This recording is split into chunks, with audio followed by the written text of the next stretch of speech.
여러분 안녕하십니까. 라스 성공전략의 김종성입니다. 오랜만에 인사드립니다. 1790선 돌파하기가 상당히 어려운 것 같습니다. 저항선에 계속해서 부딪히는 모습 나오고 있습니다. 현재 1780선을 코스피가 걷고 있는데요. 0.5%까지 낙폭을 키운 그런 상황입니다. 코스닥은 482선에 현재 놓여 있습니다. 마찬가지로 0.2% 현재 내림세를 보이고 있고요. 장중에 외국인이 매도를 하는 움직임을 보여줬습니다. 하지만 다시 매수를 하는 움직임으로 다시 전환되는 그런 듯한 행동을 보여주고 있습니다. 기관 쪽에서 매물이 좀 나오고 있고요. 개인이 저가 매수에 나서고 있지만 지수 하락을 막기는 좀 어려운 모습을 보여주고 있습니다. 프로그램 쪽에서는 비차익 거래에서 매수가 들어오면서 매수 우위를 현재 기록하고 있습니다. 오늘 코스닥에서는 4대강 관련주가 강세를 보여주고 있고요. 그동안 좀 우려를 자아냈던 LED 관련주들이 강세를 보이고 있습니다. 그 밖에 증시와 관련된 소식 잠시 후에 살펴보도록 하겠습니다. 스피드 종목 상담 참여하실 수 있는 분들 저에게 문자를 남겨주시면 되겠습니다. 문자 남겨주실 그 번호 알려드리도록 하겠습니다. 샵 5588번으로 남겨주시면 되고요. 유료입니다. 200원의 정보 이용료가 부과되오니 이 점 꼭 참고하시기 바랍니다. 먼저 시황센터 연결해서 현재 주식시장 상황 진단을 내려보도록 하겠습니다. 김보람 아나운서와 함께합니다.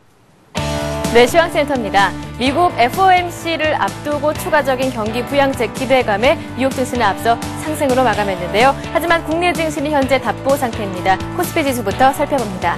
현재 코스피는 9포인트 내리면서 1780포인트 가리키고 있습니다. 오늘 출발은 1포인트 정도 오르면서 1792포인트에 출발했는데요. 장중에는 1793포인트까지 오르면서 상승 흐름을 유지했지만 현재 하락으로 흐름을 바꾼 상태에서 낙폭을 조금씩 늘려가고 있는데요. 이런 지수의 움직임 수급으로 좀 더 자세히 살펴봅니다. 오늘 장에서는 기관이 매물을 쏟아내고 있는데요. 기관이 800억 원 넘는 물량 매도 우위 나타나고 있습니다. 외국인 쪽에서는 소폭의 매수세가 들어오고 있는데요. 외국인이 190억 원 정도 매수하면서 오늘 장 관망 가고 있습니다.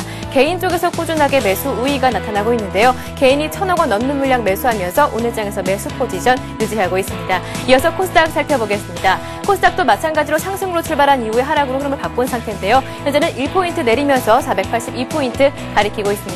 오늘은 2포인트 정도 오르면서 486포인트 상승으로 출발했는데요. 장중에 하지만 시초가 부근 위로 올라가지는 못한 상태에서 상승폭을 줄여나가다가 12시 구간의 하락으로 흐름을 바꿨습니다. 이런 지수의 움직임 수급으로 다시 한번 체크해봅니다.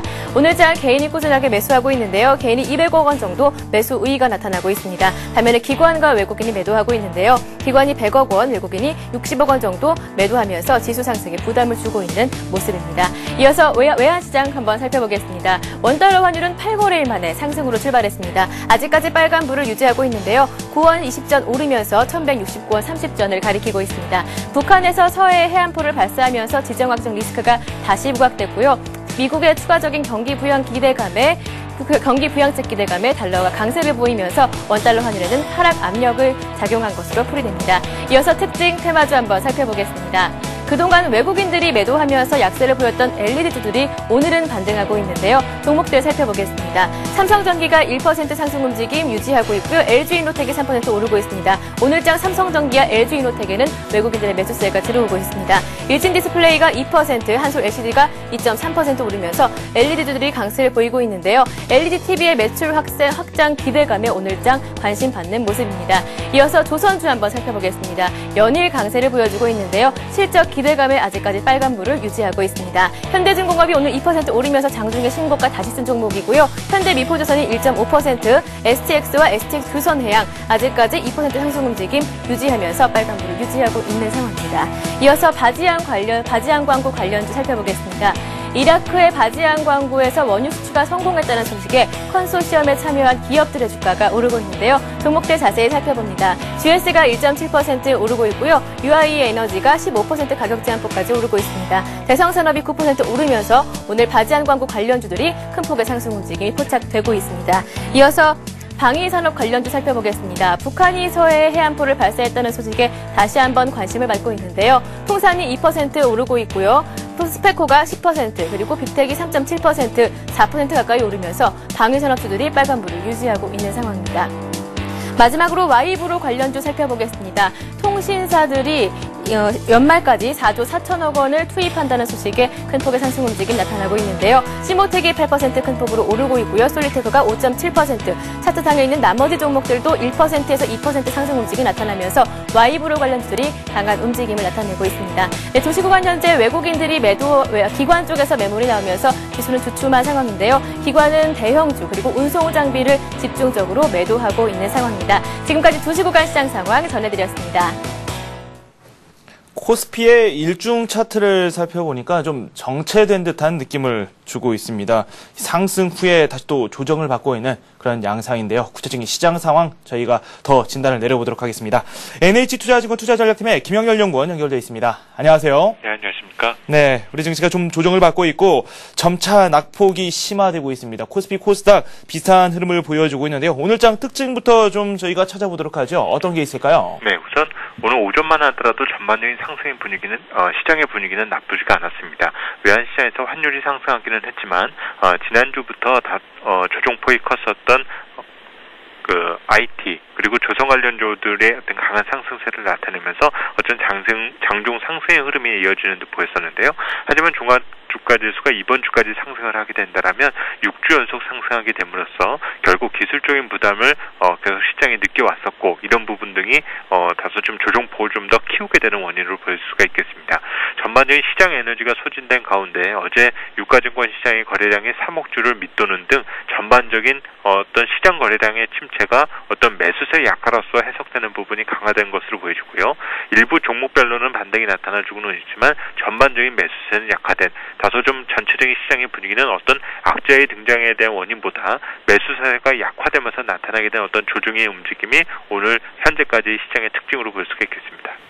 증시가 좀 하락하면서 증권주도 좀 하락하고 있고 금리가 동결될 것이라는 전망이 나오면서 보험주가 오늘 약세를 보였죠.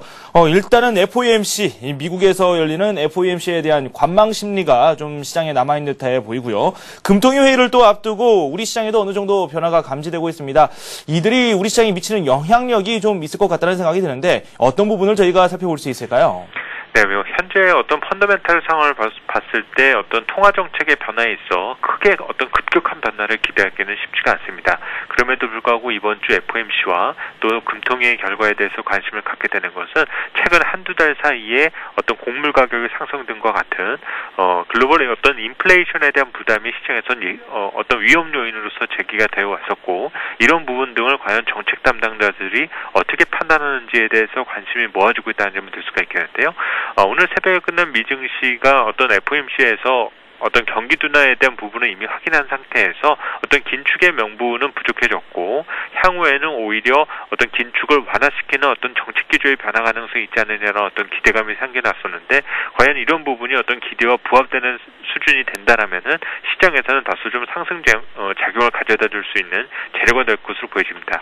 다만 또 국내 시장으로서는 조금 상이한 부분이 이달 들어서 금통위에서의 금리 인상 가능성이 다소 좀 약화된 원인 중에 하나는 결국 원화 강세가 최근 진행됨으로써 물가 상승 압력을 단기적으로 상쇄시켜줬기 때문에 나타났다 볼 수가 있는데요. 하지만 오늘 당장 원달러 환율이 오늘 10원 가까이 급등세를 나타내주고 있기 때문에 당분간 이런 채권 시장에서의 반응과 또 이런 외환 시장에서의 반응 등과 같은 어떤 시장에서의 연쇄 반응을 살펴두는 것이 우선적으로 필요할 것으로 보여집니다.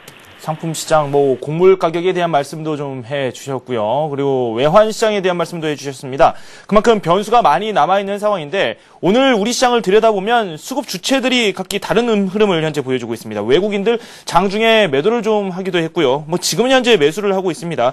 뚜렷한 매수 주체가 나서고 있지 않은 상황에서 이들 변수에 따라서 수급 주체들이 어떤 매매 패턴을 보이는지 그 부분에 대한 진단을 한번 내려보는 것도 좋을 것 같습니다. 수급 주체들 앞으로 어떤 흐름을 보여줄까요? 네, 현재 어떤 시장의 변수 자체가 어떤 추세적인 의미를 갖는다라 볼 수가 없습니다.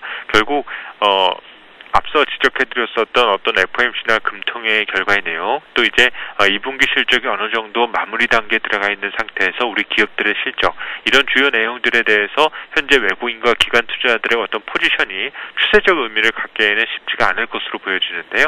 결국 시장의 어떤 전체적인 변수가 워낙 가변적이기 때문에 투자 주체별 매매 동향에 있어서도 일정 추세를 가늠하기는 쉽지가 않을 것으로 보여집니다. 하지만 앞서 지적해드렸던 것처럼 전반적으로 어떤 시장의 연중 고점 위치에 놓여져 있고 현재의 시장 수준에서 반복적으로 이 투신권을 중심으로 한 환매 물량이 계속 쏟아지고 있다는 점을 감안한다라면은 기관 투자자들의 어떤 시장에서의 매물 출의 흐름 자체는 크게 바뀌지 않을 것이다라 보여지고요.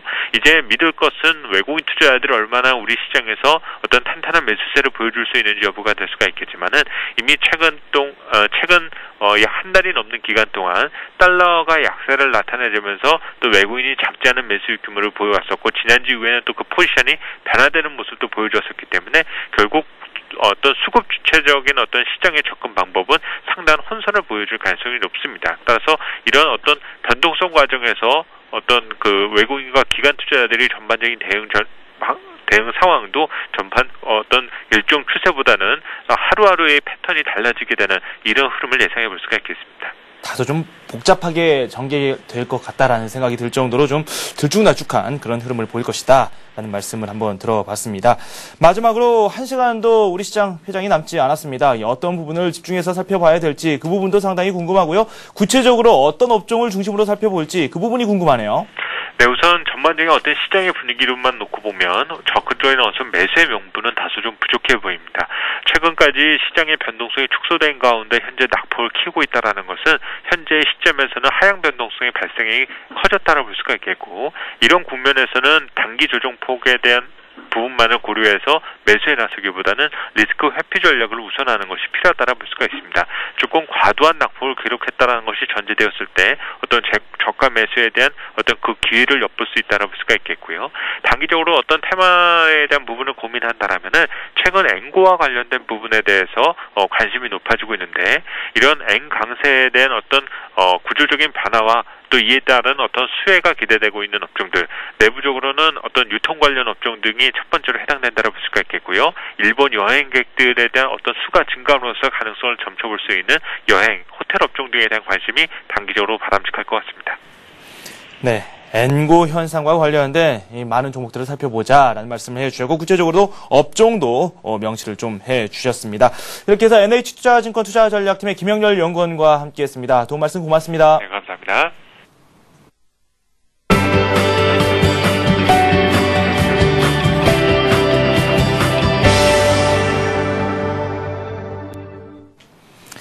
네, 오늘의 이슈에 대해서 살펴보도록 하겠습니다. 하이투자증권의 김영진 부장 연결되어 있습니다. 안녕하세요. 안녕하십니까. 네, 우리 증시 일단은 지난밤 미국 장부터 한번 살펴보는 게 좋을 것 같아요. 미국 시장에서 FOMC 기대감이 좀 나왔고 개별 주식에 대해서 전문가들이 이 목표를 좀 상향하는 그런 모습을 보여주면서 강세로 마감이 됐는데 이게 우리 시장에 좀 긍정적인 영향력이 될 수 있을 것이다라는 생각이 들었지만 실상은 또 그렇지 않네요. 네, 그렇습니다. 선반영 정도로 또 이해를 하는 그런 모습이었습니다.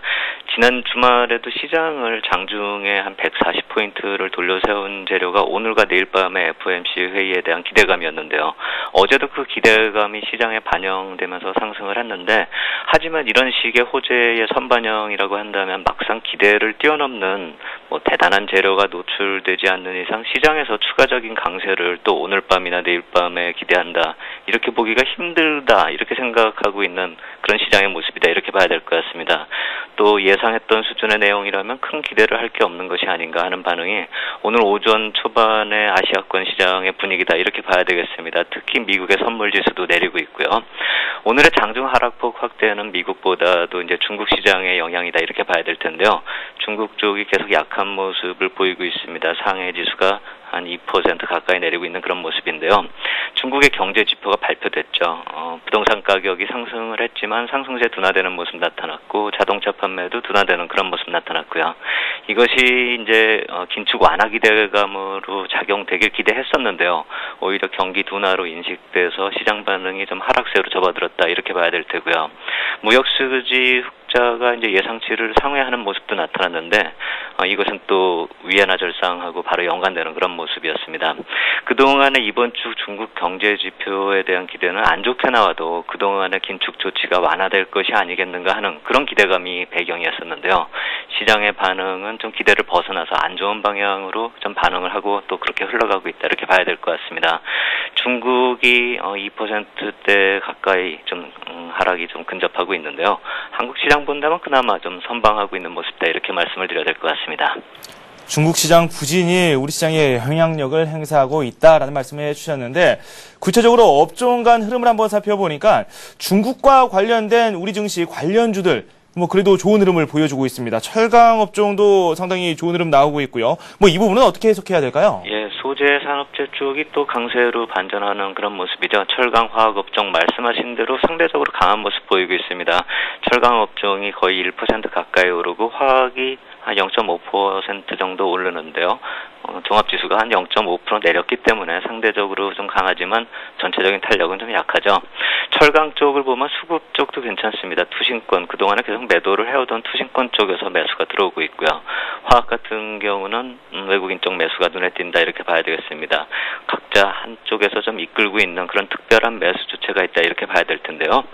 중국 시장이 약세지만 중국 위안화 절상하고 더불어서 내수 부양의 조치를 기대하는 그런 시장의 기대를 반영한다 이렇게 볼 수도 있겠고요.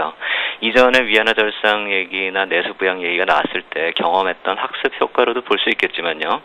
점차 주도주군으로서 입지 확보하고 있다. 철강 금속과 화학 업종이 그렇게 좀 나서고 있다 이렇게 볼 필요가 있어 보입니다. 중국의 오늘 경제 지표가 예상보다 경기 둔화세가 좀 강하게 나타났다는 점을 감안한다면요. 내일은 또 어느 정도 반전을 기대할 수 있지 않을까 하는 기대도 좀 가질 수 있을 것 같은데요. 내일 발표되는 지표는 이제 물가지수나 소매 판매 또 산업 생산 등의 지표죠. 물가지수의 경우는 나머지 지표가 악화가 되더라도요. 오늘같이요. 어느 정도 긴축 조치의 완화를 기대하는 시장의 해석으로 오늘과 다른 시각이 나타날 수도 있지 않을까 그런 생각이 드는데요. 그렇게 생각을 하는 이유는 물론 이게 좀 예상이 불가능한 문제이긴 한데요. 최근 증시에서 악재와 호재가 우리 시장이건 해외 시장이건요. 해석이 반대로 인식되는 그런 상황이 이어졌었고요. 또 하루 걸러 그 해석도 좀 틀려지면서 반응이 나타나는 그런 경우가 많았다는 점. 특히나 오늘 나타난 경기 둔화 모습이 예상 못했던 사실은 아니기 때문에 더더욱 그렇고요. 중국의 오늘 하락폭이 워낙에 크기 때문에 내일 지표 역시 그렇게 시장에 긍정적으로 반영될 가능성이 혹시 있지 않을까. 오늘처럼 나쁘게 나오더라도 내일은 좀 반전이 가능하지 않을까 하는 생각이 드는 것이고요. 최소한 반등은 기대할 수 있지 않을까 그런 생각이 듭니다. 중국의 경제 지표가 시장 반응에 좀 많이 악영향을 미치는 그런 분위기인데요. 예상 못했던 게 아니라는 점에서 너무 민감하게 반응할 필요는 없겠다 이렇게 말씀을 드리겠습니다. 어떻게 보면 당연한 질문일 수도 있는데요. 이렇게 철강, 화학업종 좋은 흐름을 보여주고 있고 내일 중국 시장도 좀 긍정적인 부분도 기대해 볼 수 있다라는 점을 고려하면은 이들 업종에 대해서 관심 꾸준히 가져가는 게 좋겠죠. 네, 이들 업종은 이번에뿐만이 아니고요. 하반기에 좀 집중적으로, 좀 중장기적으로 좀 접근할 종목이 아닌가 이렇게 생각이 됩니다. 펀더멘털 쪽도 좀 뒷받침이 되고 있기 때문에요. 시장이 만약에 약세로 돌아서서 이들 종목도 좀 약세로 돌아선다면 매수 기회로 좀 생각할 필요 있겠다 이렇게 말씀을 드리겠습니다. 그렇군요. 조금 더 큰 그림을 한번 그려보도록 하죠. 우리 시장 옵션 만기일이 또 기다리고 있죠. 시장에 미치는 영향력을 무시 못할 그럴 정도라고 말씀드릴 수 있을 텐데 옵션 만기인 어떤 영향력을 발휘할까요? 예, 옵션 만기일은 사실 한 이틀 전인 오늘 정도, 화요일 정도까지는 어느 정도 예측이 좀 가능하지 않을까 이렇게 생각이 되고요. 내일 이후부터는 또 포지션이 많이 바뀔 테니까요. 오늘 정도까지를 좀 예상한다 이렇게 볼 수가 있겠죠. 옵션 만기일이 아무래도 상방을 좀 강하게 가로막고 있는 듯한 그런 상황이다 이렇게 봐야 될 것 같습니다. 외국인 투자자나 증권사나 투신권 쪽의 포지션을 보면은 1800포인트 이상의 돌파가 좀 어렵게 포지션을 짜고 있습니다. 그렇기 때문에 1800포인트 돌파가 어려워 보이는 이유기도 하다 이렇게 말씀을 드릴 수 있겠는데요. 콜 235를 중심으로 그 이상으로 매도 포지션이 많고요. 또 풋 227.5 이하도 매도 포지션이 많은 상황입니다. 만기일까지 이 범위를 벗어나지를 좀 크게 기대하지 않고 있다. 이런 생각을 가지고 있는 포지션이기 때문에 결국 콜 235 같은 경우는 1800포인트 거의 근접하거나 237 같은 경우는 넘어서는 그런 모습이기 때문에 결국 현재의 기존 멤버들, 외국인이나 증권사, 투자인사 이쪽을 보면은 결국 현재 박스권 시세를 계속 기대한다. 최소한 옵션 만기일까지는 기대한다. 이것을 좀 기대하고 있다 이렇게 봐야 될 것 같고요. 결국 이런 포지션을 놓고 보면 오늘까지 박스권 시세가 만들어지는 그 이유를 반증하고 있다 이렇게 볼 수도 있겠습니다. 옵션 만기일 전날하고 이제 당일의 포지션 변화가 만기일 날은 가장 중요하겠죠. 또 민감한 문제고요. 오늘까지는 기존 포지션으로 어느 정도 예상이 가능하고 또 이렇게 말씀을 드릴 수가 있는데요. 내일과 만기일에는 또 그 당일의 변화 내용을 좀 체크해 볼 필요 있겠다 이렇게 말씀을 드리겠습니다. 말씀이 나왔기 때문에 파생 상품 쪽을 말씀을 드린다면은 외국인 선물 포지션이 최근에 장중 변동성을 많이 확대시키고 있습니다. 보통 5천 계약에서 많은 경우에 한 8천 계약에서 만 계약 정도까지도 매수 매도가 반복이 되고 있는데요. 오늘도 현재 한 5,400계약 정도 매도하면서 시장 하락폭을 좀 주도하고 있죠. 하지만 이제 당일 상당 부분을, 이 중에서 상당 부분을 정리하는 모습이기 때문에 결국 종가에는 또 장중 등락폭만 키우고 종가에는 좀 낙폭이 줄어들지 않을까 이렇게 생각도 들고요. 그 반대의 경우도 많았습니다. 매수가 들어오다가 또 정리하면서 매수 상승폭을 좀 줄이는 그런 경우도 있었습니다. 그렇기 때문에 외국인 쪽에서 장중 변동성만 키우는 이런 모습에 또 위축될 필요는 없겠다 이렇게 말씀을 드리겠고요. 옵션 만기를 앞두고 장중 변동성을 키우는 교란 요인 정도다 이렇게 말씀을 드리겠습니다. 특히 이제 만기일의 옵션하고 연계에 대해서 청산될 물량이 별로 크지 않기 때문에 만기일 효과는 제한된 박스권 움직임이다. 그렇기 때문에 좀 답답한 모습의 연장이 될 거다 이렇게 말씀을 드릴 수밖에 없을 것 같고요. 1800포인트 역시 부담이지만 1760에서 1780포인트까지 지지선이 여러 개가 몰려있는 모습이기 때문에 현재 이러한 상황이 오늘까지도 어느 정도 박스권 안에서 머무르게 하는 그런 모습으로 좀 이해가 갈 필요 있겠다 이렇게 말씀을 드리겠고요. 오늘 밤과 내일 나오는 경제 지표들에 의해서 이제 방향성이 좀 결정될 가능성이 커지고 있죠. 옵션 만기 전후로 나타날 수 있는 방향성하고 변동성이 확대되는지 이 점이 체크 포인트겠다 이렇게 말씀을 드리겠습니다. 네, 좋은 말씀 감사합니다. 감사합니다. 네, 지금까지 하이투자증권의 김영진 부장과 함께 오늘의 이슈에 대해서 살펴봤습니다. 이번에는 수급 상황 한번 진단을 내려보도록 하겠습니다. 외국인들이 매수를 하고 있습니다. 매수폭이 그다지 크지는 않습니다. 개인이 시장을 주도하고 있는데 이에 못지않게 지금 기관의 매물이 꽤 많이 나오고 있습니다. 어찌된 일인지 자세히 한번 분석을 내려보도록 하죠. 동양종금증권의 최일종 팀장 연결되어 있습니다. 안녕하세요. 네, 안녕하십니까. 네, 오늘 수급 상황 어떻습니까? 네, 그렇습니다. 오늘 우리 증시에서 찾아볼 수 있는 수급 동향의 특징적인 부분은 바로 외국인들과 개인들 쪽에서의 그 순매수 전환, 이러한 부분이 될 수 있을 것 같은데요.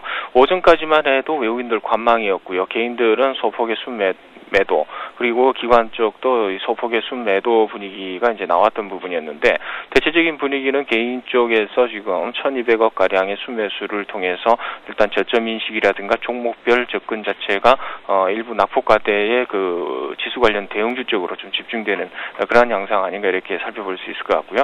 외국인들도 마찬가지로 하나의 그 종목별로 접근이 가능한 부분이기 때문에 어느 정도 실적 부분이 좀 유망한 그러한 종목으로 좀 집중해서 그 매수를 하고 있는 그러한 상황 아닌가 이렇게 볼 수 있겠습니다. 덩달아서 이제 지수는 마이너스권으로 이제 계속해서 확대되는 그러한 모습을 보여주고 있다 이렇게 볼 수 있겠고요.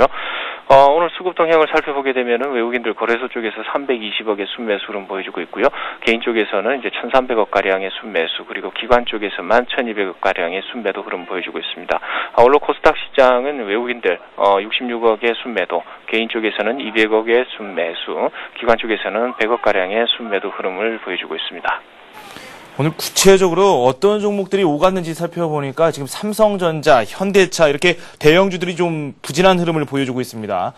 최근 들어서 이런 양상 계속해서 이어지고 있는데 이 부분은 어떻게 보는 게 좋을까요? 네, 그렇습니다. 최근에 이제 이러한 모습이 나타나는 거는 이제 그 1800억선 지수 포인트대에서의 일정 수준 투신권, 즉 다시 말씀을 드리면은 펀드 환매에 대한 압박감이 좀 줄어들 가능성이 좀 많았다라고 이제 판단을 많이 했었는데, 이러한 부분이 이제 그 1800선의 이제 지지 아니면 돌파 이후의 지지, 그러한 모습이 조금 희박해지면서 시장에 대한 자신감이 전반적으로 개인들 중심으로 조금 뭐 부정적인 그러한 영향력을 좀 끼쳤다 이렇게 판단을 해볼 수 있을 것 같습니다. 따라서 그러한 부분을 생각한다 이러면 투신권에서의 그 펀드 환매 물량이 지속적으로 출회될 가능성이 있겠고요.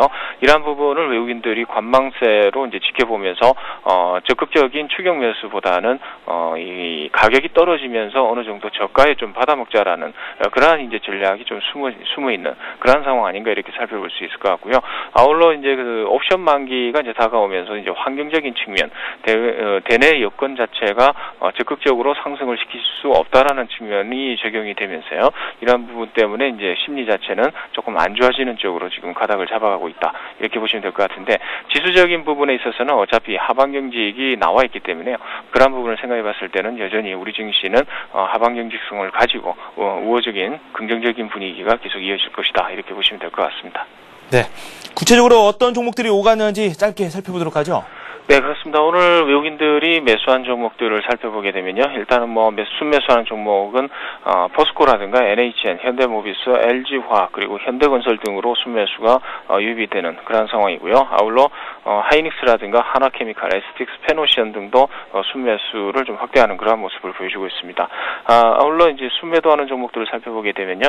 우리금융이라든가 뭐 삼성전자, 현대차, 현대중공업, 신한지주, 삼성엔지니어링 등으로 순매도를 확대를 하고 있고 이 외에도 웅진싱크빅이라든가 삼성증권 그리고 LG, 한진해운 등도 순매도를 좀 확대하는 그런 모습을 보여주고 있습니다.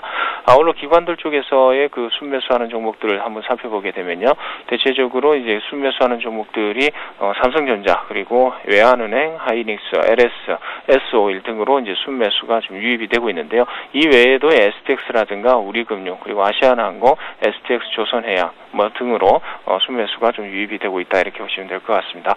아울러 그 기관 쪽에서의 순매도하는 종목들 살펴보게 되면요, 현대차라든가 기아차 그리고 호남석유, 현대모비스, 삼성전기 등으로 순매도가 좀 유입이 되고 있고요. GKL이라든가 한국전력 그리고 한솔재지 등 뭐 이런 쪽도 지금 순매도에 동참을 하고 있는 그런 상황이다 이렇게 보시면 될 것 같습니다. 아울러 이제 외국인들과 기관들 동시 순매수 종목들 살펴보게 되면요, 포스코가 일단 뭐 외국인들 상당히 좀 많이 사고 있습니다. 78억 규모의 순매수가 유입이 되면서 좀 강세를 보이고 있고요. 외환은행이라든가 현대건설 그리고 LG이노텍, 삼성생명 등도 외국인들과 기관들이 공히 순매수하는 종목으로 지금 나타나고 있습니다. 포트폴리오 한번 살펴봐야 되겠죠. 어떤 종목이 편입됐는지 관심 종목까지 한번 살펴보도록 하죠. 네, 그렇습니다. 관심 종목들 포트폴리오를 한번 말씀을 드리면은 이제 뭐 크게 변동은 없습니다. 하루 한 종목을 빼고 한 종목을 포함시키는 쪽으로 계속해서 말씀을 드리고 있는데요. 먼저 말씀을 드린 이제 포트폴리오는 이제 동국제강이라든가 그리고 이제 그 대우증권 그리고 삼성전기, 호텔신라, 한화, 웅진코웨이 그리고 삼성엔지니어링 등을 갖다 말씀을 드렸는데 일단은 돌발 재료가 나왔던 종목입니다. 삼성엔지니어링 같은 경우는 삼성물산과의 이제 그 합병설 그러한 부분이 나오면서 일단 돌발 악재로 인해서 이제 포트폴리오에서 제외하는 쪽으로 말씀을 드리겠고요. 이걸 갖다가 이제 그 빼면서 이제 한 종목을 또 추가적으로 포트폴리오 상에 이제 그 편입을 시켜야 되는데 대체적으로 금융주 뭐 대우증권 하나 포함이 돼 있고요. 그리고 전기전자 쪽에서는 삼성전기가 포함이 돼 있고 그 다음에 이제 그 여타 뭐 종목들로 이제 포함이 돼 있습니다만은 중공업주가 이제 포트폴리오에서는 조금 없는 그런 상황이라 한진중공업 쪽으로 일단은 뭐 포트폴리오에 편입을 시키는 쪽으로 이렇게 말씀을 드리겠고요. 오늘 제가 말씀을 드린 이제 뭐 종목으로 이제 베스트 종목으로는 이제 한진중공업을 또 말씀을 드리도록 하겠습니다. 한진중공업이 이제 뭐 차트상 흐름을 또 동시에 같이 보면서 말씀을 드릴 텐데요. 기관과 외국인들 연속 순매수에 우리가 주목을 좀 해봐야 되는 부분이고요. 그리고 이제 전일의 장대 양봉 뭐 흐름 상당히 좋습니다. 이러한 부분은 업황 전체적으로 뭐 이렇게 공이 장대 양봉이 나왔던 전일의 흐름을 지금 이어받고 있는 그런 상황인데요. 이 흐름 자체는 계속해서 업황의 개선과 함께 추세적으로 이어질 가능성이 크겠다라는 판단입니다. 당사의 주가 상승의 핵심 부분은 이제 업황 개선에 따르는 실적 기대감 그리고 이제 재무 구조의 개선 이 두 가지를 갖다 말씀을 드릴 수 있을 것 같은데요. 먼저 업황 개선에 따른 이 실적 개선 부분은 이제 컨테이너선이 상당히 중요한 것 같습니다. 그래서 업황의 이제 컨테이너선 쪽 이러한 쪽이 현재 상당히 좀 개선폭이 좀 가파르게 이어지고 있는 상황이고요. 한진 수빅 조선소의 그 수주 증가 이런 부분이 당사 실적을 갖다가 적자를 벗어나게 하는 하나의 원동력이 되지 않을까 이렇게 판단을 해볼 수 있을 것 같습니다. 그리고 순차입금 재무구조 차원에서 순차입금이 크게 감소를 하고 있는데요.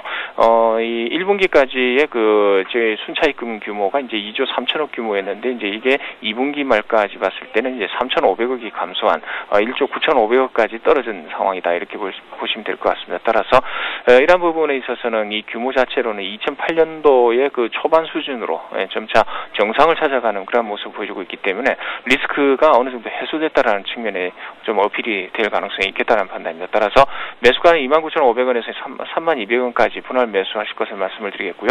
단기 목표가 38,000원 제시해드리겠고 45,000원 중기 목표가 제시해드리겠습니다. 손절가는 28,500원까지 보시면 될 것 같습니다. 네, 이렇게 해서 동양종금증권의 최일종 팀장과 함께했습니다. 감사합니다. 감사합니다.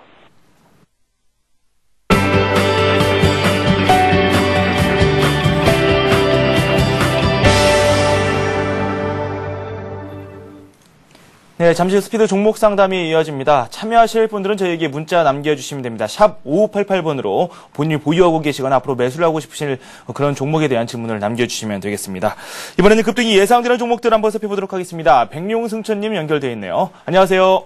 안녕하십니까. 네, 급등이 예상되는 종목, 오늘 어떤 종목들을 살펴볼까요? 예, 오늘은 그 웰크론을 먼저 말씀을 드리겠습니다. 웰크론은 그 극세사로 제조된 고기능성 생활용품류 제조업체고요. 신종플루가 또 많이 창궐 했을 때 마스크가 많이 팔렸다. 이래서 좀 유명해진 회사인데요.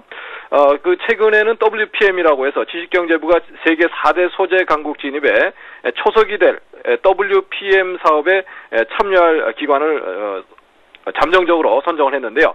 웰크론도 그 중에 한 회사란 말씀을 드릴 수 있습니다.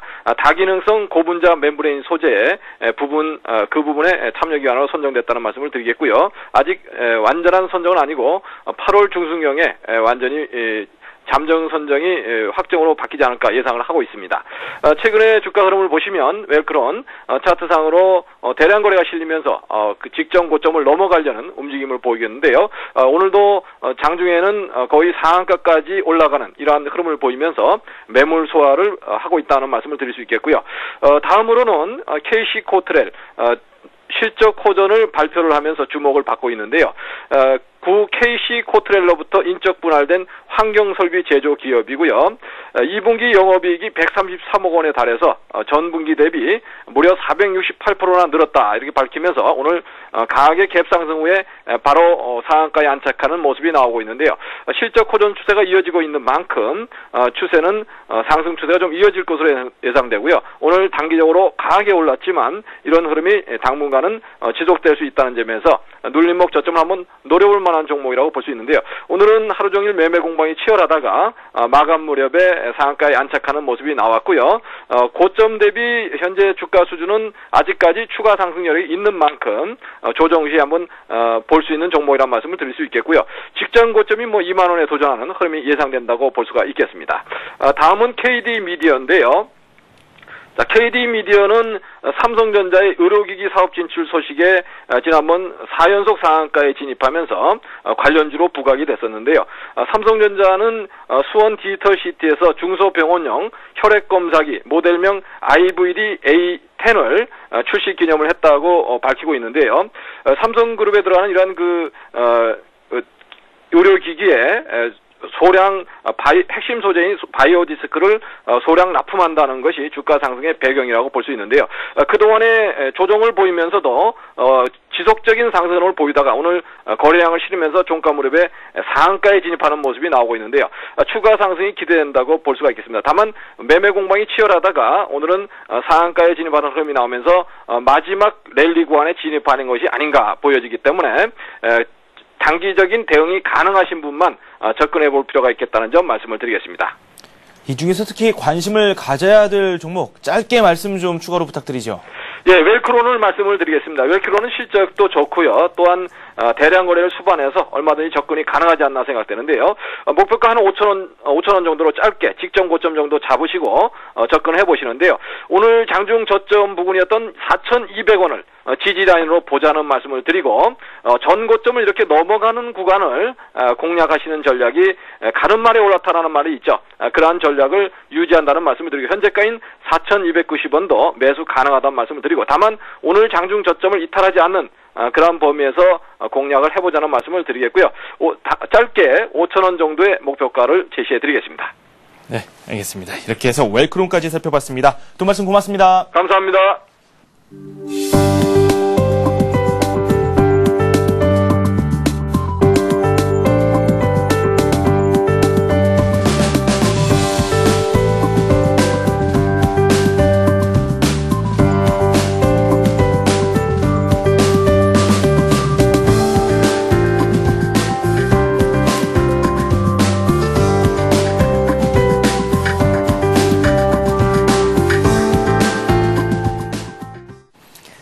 네, 스피드 종목 상담 시작하도록 하겠습니다. 문자는 샵 5588번으로 보내주시면 되고요. 오늘 저와 함께 해주실 분 소개를 해드리죠. 동양종금증권 부평지점의 박현상 대리입니다. 안녕하세요. 안녕하세요.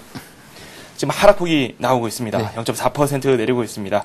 그렇게 크지는 않은데 그래도 좀 부담스럽네요. 아마 개인분들이 매매하실 때는 오늘 같은 장에서 좀 크게 좀 다치시지 않을까라는 네. 좀 생각이 좀 들고 있고요.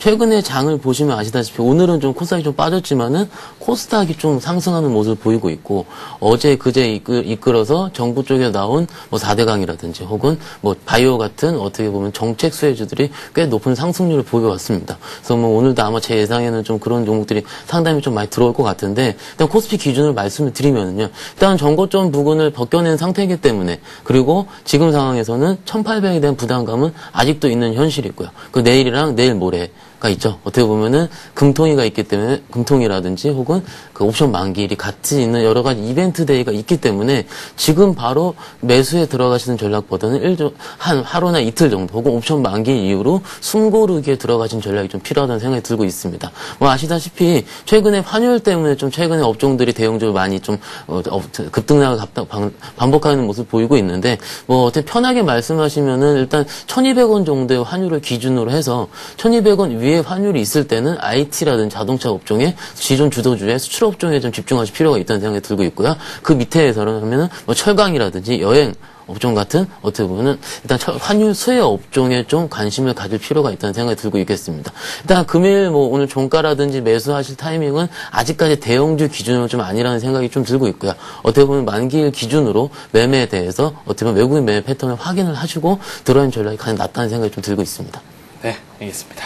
첫 번째 종목으로 저희가 NCB 네트워크스를 살펴보도록 하겠습니다. 이분께서는 주식 매수를 상당히 잘 하시는 것 같네요. 2,175원에 매수를 하셨고 비중 15%를 보유하고 계십니다. 오늘 일단 2.2% 급등을 하고 있고 지금 주가도 2,240원 선에 현재 거래가 되고 있습니다. 수익권인데요. 어떻게 하는 게 좋을까요? 일단 뭐 다행히 좀 수익권에 있는 것으로 좀 모습이 좀 보이고 있고요. 뭐 간단하게 1분기 영업이익이 45억 정도. 그 전분기 대비해서 98% 정도 성장한 것으로 최근 공시에 나와 있는 거 확인이 될 수가 있겠습니다. 뭐 이유 자체는 LCD 광학 장비 수주가 좀 많이 늘었다는 모습 때문에 일단 좀 최근에 좀 실적이 좀 좋아진 것으로 확인이 될 수가 있고요. 뭐 삼성전자라든지 기타 중국 업체들의 수주가 좀 가시화될 수 있다는 기대감 때문에 뭐 어제 오늘 최근에 좀 상승한 모습을 보이고 있는데 일단 보시면 아시다시피 NCB 네트워크의 주가입니다. 차트적으로는 어떻게 보면 계속 하방 경직성을 좀 유지하고 있는 모습으로 보이고 있고요. 아마도 지금은 상승을 하고 있지만은 아마 지금 한 달 전쯤 뭐 7월 초라든지 혹은 6월쯤에 사신 가격이 어떻게 보면 급등을 했다가 지금 빠지고 있는 모습 속에도 확인이 좀 가능할 수 있겠습니다. 네. 물론 좀 싸게 사셨기 때문에 괜찮다라고 생각을 좀 들고 있는데 아직까지 일단 영업이익 급등세가 실적이 발표됨에도 불구하고 어떻게 보면은 주가가 상승 반전을 하지 않았기 때문에 시장에 대한 판단 자체는 아직까지 좀 아니라는 생각이 좀 들고 있겠습니다. 어차피 종목이 작기 때문에 일단 뭐 기관 매수라든지 외국인 매수는 크게 들어오지 않는 모습으로 좀 보이고 있고요. 그렇기 때문에 일단은 만약에 오늘 고점 부근이 보시면은 일단 2,350원 정도의 고점이 형성되어 있습니다. 그렇기 때문에 한두 번 정도는 지금 이 정도의 실적에서라면은 한 번 정도 양봉이 크게 솟을 가능성이 있기 때문에 뭐 생각하시기 나름에 따라서 LCD 광학 장비 업종 자체가 어느 정도 수주 모멘텀이라든지 그거는 직접적으로 회사랑 통화를 하든지 혹은 어떤 식으로든지 그 찾으시는 어차피 밸류에이션 측면에서는 접근이 좀 필요한 것 같습니다. 그렇기 때문에 아직까지 시장에 대해서 반응 자체는 주가 측면, 주가는 모든 것을 반영하기 때문에 일단 뭐 영업이익 상승세가 다음 분기에도 이어질 것이라고 만약에 시장의 반응이 이루면은 차트 모양은 하반 경직성을 이루지 않겠죠. 아직까지는 아니라는 생각이 좀 들고 있습니다. 수익이 나셨기 때문에 지금 정도라면은 뭐 과감하게 뭐 수익 실현하셔도 된다고 말씀드릴 수가 있겠지만은 한두 번 정도는 어떻게 보면은 영업이익 모멘텀 때문에 좀 더 튈 수 있는 가능성이 있기 때문에 튈 수 있는 것을 확인을 하시고 즉 양봉을 한두 번을 확인을 하시고 매도하시는 전략이 가장 낫다는 생각이 좀 들고 있습니다. 네, 알겠습니다. 이번에는 업종과 연관지어서 한번 살펴보도록 할까요? 이 증권업종이 오늘 조정을 좀 받고 있죠. 주가가 좀 지지부진한 흐름을 보여주고 있는데 우리 증시의 전체적인 흐름과 뭐 일맥상통한 것 같다라는 생각이 듭니다. 대우증권에 대해서 상담 요청을 하셨는데요. 24,700원에 매수하시고 10% 비중을 현재 보유하고 계십니다. 오늘 낙폭도 좀 나오고 있고 이분은 손실권에 현재 위치하고 계시는데 대우증권에 대한 말씀 그리고 증권업종 어떻게 전망하고 계시는지 그에 대한 말씀도 함께 부탁드리죠. 네, 증권업종 엄청나게 많은 관심을 가지고 계시고요. 뭐 저도 좀 당연히 좀 알고 있는데 증권업종은 뭐 아마 저번 주, 저저번 주에도 계속 좀 상담이 나왔던 거 기억이 납니다. 일단은 증권업종이 동반적으로 상승할 수 있는 모멘텀이 될 수 있는 거는 코스피의 전고점 돌파입니다. 그래서 1796포인트가 전고점이 될 수 있고요. 어떻게 보면 1800이라는 어떻게 보면 펀드 환매 물량이라든지 기간의 매도 물량 때문에 1800 뚫지 못하고 지금은 어떻게 보면은 일단 약간은 숨고르기 장세에 들어가는 판단이 되고 있고요. 코스피의 하락폭에 대비해서 증권업종의 하락폭은 좀 크고요. 그 코스피 상승폭에 대비해서 1800을 뚫었을 때는 아마 뭐 5% 이상, 7% 이상의 꽤 큰 상승폭이 어떤 증권업종이 날 수 있을 거라는 생각이 들고 있겠습니다. 그나마 대우증권이 코스피 내 상장되어 있는 증권업종의 대표업종의 생각이 좀 들고 있고요. 뭐 브로커 수입이라든지 혹은 뭐 기타 뭐 금융상품 수익이라든지 어떻게 보면은 꽤 안정적인 모습을 보일 수 있기 때문에 기타 다른 증권업종보다는 어떻게 보면 일단은 증권주 매매하시는 대우증권 쪽으로 매매하시는 게 일단 낫다는 생각이 들고 있겠습니다. 사신 가격이 24,700원 어떻게 보면 최근에 거의 고점 수준에 아마 사신 거로 생각이 좀 들고 있습니다. 네. 아마 좀 약간 안타까운데 아마도 뭐 장 예상이라는 것 자체가 어떻게 보면은 약간 틀릴 수도 있는 모습을 보이고 있기 때문에 지금 이번 주에 아까 서울대에서 말씀을 드렸다시피 옵션 만기라든지 여러 가지 이벤트가 좀 있습니다. 특히 오늘 밤에는 FOMC 회의가 좀 있죠. 그러니까 경기 부양책에 대한 기대감 때문에 최근에 미국장이 상승을 해왔는데 거기서 만약에 미국장이 어떤 식으로 반응할지에 대해서도 역시 코스피 상승폭, 코스피 하락폭이 꽤 변동성이 커질 것이라는 예상이 좀 들고 있겠습니다.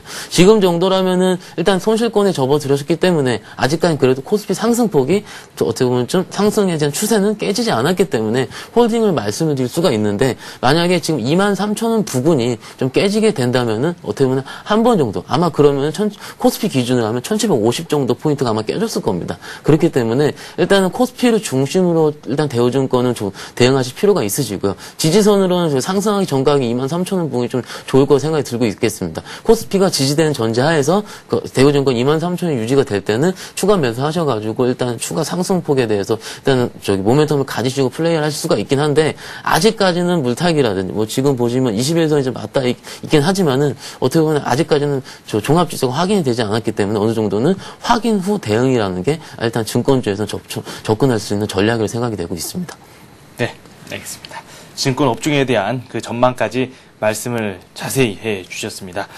이번에는 이화공영을 한번 살펴보도록 하죠. 이화공영 수익권에 있는 그런 종목입니다. 5,000원에 매수하셨고 20%를 현재 보유하고 계신다고 문자를 남겨주셨는데 이화공영 일단은 테마주라서 최근 맹위를 떠치고 있죠. 예, 수익도 상당하거든요. 네, 어떻게 할까요? 5,000원에 사셨는데 지금 7,630원. 먼저 좀 축하드리고요.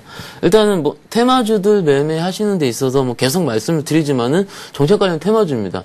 4대강 관련주들이 과연 이 회사에 투자하시는 요령은 이 회사에 어느 정도의 영업이익 증가폭을 가져올 수 있을까라는 것에 대한 판단을 먼저 하신 다음에 들어가시는 게 정석인 투자를 생각을 하시는데 일단 기본적으로 일단 테마주들 매매하시는 분들의 입장은 일단은 정부 4대강이 성공할 거야. 혹은 이번에 정책에 대한 개각이 됐기 때문에 어느 정도는 좀 더 올라갈 수 있을 것이라는 판단 때문에 들어가신 걸 생각이 들고 있고요. 아마 최근에 처음 뉴스가 나자마자 사신 것이라는 좀 생각이 좀 들고 있습니다. 네. 며칠 전이 되는데요. 일단은 뭐 잘 사셨으니까 수익이 나는 거 축하를 드릴 수가 있는데 일단은 테마주 매매하실 때는 아직까지 5일선이 깨지지 않고 음봉이 한 번도 나오지도 않고 거래량도 계속 증가하고 있는 모습을 보일 수가 있겠습니다. 이럴 때는 수익권에선 보유자의 영역이라 계속 말씀드릴 수가 있겠습니다. 보유자의 영역이기 때문에 신규로 들어가실 때는 약간은 좀 리스크가 있긴 하지만은 일단 보유하신 분들에 대해서는 음봉이 뜨기 전에 혹은 음봉이 뜨더라도 거래량이 평균 거래량의 반 이상을 넘지 않는 것 같을 경우는 홀딩을 하셔가지고 어떻게 보면은 수익 극대화 전략을 취하시는 게 가장 낫다는 생각이 들고 있고요. 기타 여러 테마주들도 거의 마찬가지라는 생각이 좀 들고 있습니다. 일단 홀딩 하셔가지고 음봉 터지는 것까지 일단 확인을 하시고 매도하시 전략 권해드릴 수가 있습니다. 네. 이화공역 테마주 살펴봤습니다. 뭐 급등을 하고 있는데 이에 대한 리스크 관리도 좀 어느 정도는 필요하지 않을까라는 생각이 드네요. 이번에는 PSK에 대한 질문이 올라왔는데 문자를 상당히 많이 보내주셨네요. 한 번만 보내주셔도 됩니다. 이렇게 많이 보내주시면 정보 이용료도 상당히 많이 부과가 될 텐데 일단 한 번만 보내주셔도 되고요. PSK 7,500원에 매수를 하셨다고 합니다. 비중이 많습니다. 80% 비중을 가지고 계시는데 지금 현 상황에서 추가 매수를 좀 생각하고 있는 것 같거든요. 일단 PSK는 영업이익 증가율이라든지 매출액은 꾸준히 증가하고 있는 일단 우량한 회사라고 말씀드릴 수가 있습니다. 뭐 반도체 장비 업종인데 그리고 삼성전자라든지 뭐 기타 여러 가지 큰 업종들의 일단 매출을 확보하고 있는 회사이기 때문에 최근 뭐 5월달이 될 수가 있는데 그것 때문에 일단은 주가가 한번 상승세로 이뤄왔었고요. 그렇지만은 확인하시면 아시다시피 어떤 업종 자체가 상당히 소외받고 있는 모습을 보일 수가 있기 때문에 상승한 이후에는 급락을 이뤘었고요. 다시 일단 지지부진한 횡보하는 모습을 보이고 있다가 어떻게 보면은 일단 기다리시다가 못 기다리셔가지고 손절매 물량이 좀 나오고 있는 것도 판단이 되고 있습니다. 최근에 뭐 오늘의 모습 자체는 아시다시피 한 번 정도는 4% 좀 뜨고 있는 모습을 보이고 있는데 뭐 기술적인 반등의 형식으로 좀 생각을 할 수가 있고요. 이럴 때 매매하실 때는 아시다시피 어떻게 보면은 이평선 매매 혹은 지지선 매매를 하셔야 되는 생각이 들고 있겠습니다. 어떻게 보면 지금 딱 찍어 보니까는 좀 길게 좀 당겨왔습니다. 주식 자체가 거의 저점 부근이라는 생각이 들기 때문에 시장에서는 한번 판단이 이룬 다음에 상승하고 있는 모습 보일 수가 있는데 여기서 투자자분들께서 약간 좀 생각을 하셔야 될 게 항상 첫 번째 양봉 때 많이 속습니다. 어떻게 보면은 며칠 전이죠. 8월 4일 날도 한번 양봉이 솟은 다음에 어떻게 보면 다시 이틀만 하락 반전을 했고요. 좀 계속 그런 모습을 보일 수가 있기 때문에 일단은 수급을 먼저 살펴보실 필요가 있다는 생각이 좀 들고 있고요. 일단 뭐 오늘은 물량이 좀 뺄 수가 있겠는데 최근에 일단 외국인들 매매 패턴은 조금씩은 지속되고 있는 모습을 보이기 때문에 일단은 어느 정도는 물타기 물량은 좀 가능하다라는 생각이 좀 들고 있겠습니다. 네. 근데 업종 자체가 한두 번 정도 기간 즉 코스닥 업종 자체는요.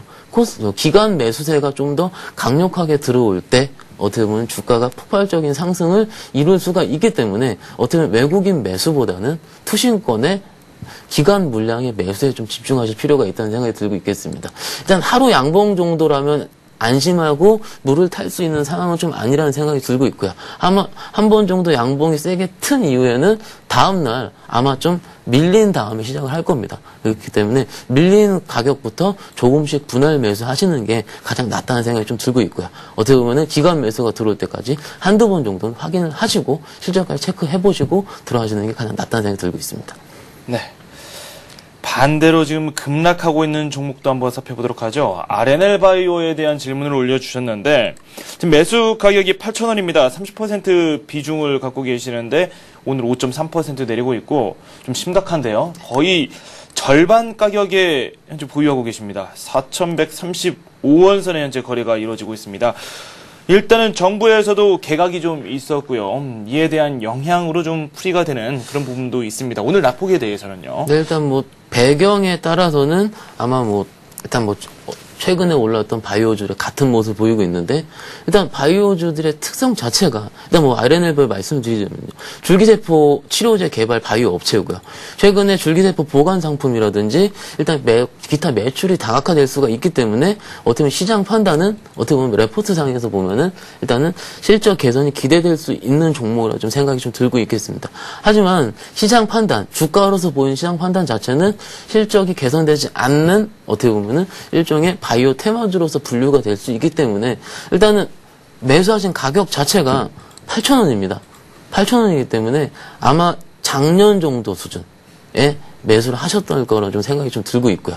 작년에 물리셔가지고 어떻게 보면 지금 어떻게 보면 한 거의 1년 정도 지금 물려 계신 거라 생각이 좀 들고 있는데 어떻게 보면은 한두 번 정도 틸 자리에서 매도를 좀 권해 드릴 수도 있었을 텐데 왜 그때는 못 하셨냐는 걸 여쭤볼 수가 좀 있을 것 같고요. 어떻게 보면은 일단은 단기적으로 바이오주 일단 지금 바이오주 코스닥에서 처음 시동이 걸렸기 때문에 오늘 한번 하락으로 그 시동이 꺼질지 안 꺼질지는 일단은 좀 더 지켜봐야 될 것 같습니다.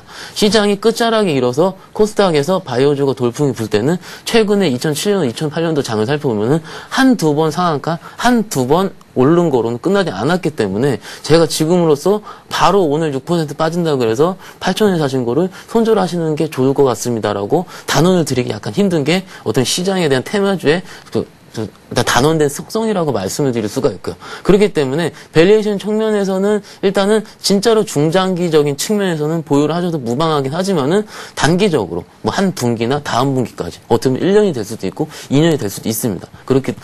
그런 가능성에서는 역시 물려 있을 거라 생각이 좀 들고 있겠습니다. 일단은 이럴 때는 물타기라기보다는요. 일단 반등을 이용해서 조금씩 물량을 정리하시는 편이 좀 좋을 것 같고요. 나머지 30% 지금 비중 갖고 계시는데 나머지 70% 비중을 가지고 다른 종목을 매매하셔가지고 RNL바에 물려있는 주수를 좀 소각하시는 편이 좀 나을 것 같다는 생각이 좀 들고 있습니다. 네. 이번엔 좀 까다로운 종목을 한번 살펴보도록 하죠. KB금융에 대한 질문이 올라왔는데요. 51,000원에 매수하셨고 비중 50% 보유하고 계신다고 합니다. KB금융 잘 나가는 듯 했는데 지난주 또 중반 이후에 좀 주춤한 흐름이거든요. 일단 최근에 은행주들 자체가 일단 다 약세라고 좀 볼 수가 있고요. 어디까지나 시장 판단 자체가 증권주랑 같은 모습을 보일 수가 있다는 생각이 좀 들고 있습니다. 그리고 뭐 어제 나타낸 것 같은 경우인데 일단 모 건설사의 PF 물량이 1조 정도가 디폴트가 나왔다는 얘기가 있고요. 네. 어떻게 보면 시장 판단 자체는 나중에 좀 지켜봐서 생각을 해보면 지나치게 명확하다는 판단이 좀 들고 있겠습니다. 어떻게 보면은 은행주가 안 갈 모멘텀은 전혀 없었습니다. 왜냐하면 시장도 상승하고 있었고 기존의 대선 상각금이라는 대선 충당금 자체가 어떤 기존의 은행주에 대해서 모멘텀을 상쇄시킬 수가 없다는 판단이 들을 수가 있었기 때문에 KB금융의 주가는 최근에 상승을 했었던 모습 보이고 있는데 어떻게 보면 PF 물량이라든지 아직 건설에 대한 충당금 문제가 확인이 되지 않은 모습을 보이고 있기 때문에 수급을 살펴보시면은 일단은 외국인들의 수급이 좀 많이 안 좋습니다. 네. 예, 그런 모습을 볼 수가 있기 때문에 KB금융 대표적으로 기관 및 외국인들이 동반 순매수를 했을 때 올라갈 수 있는 업종으로 말씀을 드릴 수가 있고요. 종목별로 코스닥 업종은 기관 매수세가 좀 짙어야 된다. 혹은 어떻게 보면 건설 업종은 외국인 매수가 짙어야 된다는 업종별 좀 판단이 좀 들고 있다는 생각이 들고요. 최근에 빠진 거는 외국인들이 지나치게 많이 팔았기 때문에 수급 부재에 대한 우려로 생각이 좀 들고 있겠습니다. KB금융 사실 가격 대비해서 일단 좀 빠진 거 생각이 들고 있는데 일단 장 자체가 정방적으로는 좀 상승 추세에 있기 때문에 약간 힘드시더라도 지금 정도의 손절하실 타이밍은 좀 아닐 거라는 생각이 좀 들고 있겠습니다. 좀 더 시장 반응을 살펴보시면서 일단 아직까지 시장 반응이 확인이 안 됐기 때문에 추가 매수도 아니고요. 좀 상황을 살펴보시면서 기관 매수, 외국인 매수 확인하시고 은행주가 튈 때 그때 동반 순매수를 하시는 것을 좀 가장 좋다는 생각이 좀 들고 있습니다. 네, 이렇게 해서 KB금융까지 살펴봤고요. 마지막으로 관심 종목도 한번 살펴봐야 되겠죠. 오늘 대형주를 가지고 오셨네요. 네. 일단 어떤 종목입니까? 현대건설 가지고 왔습니다.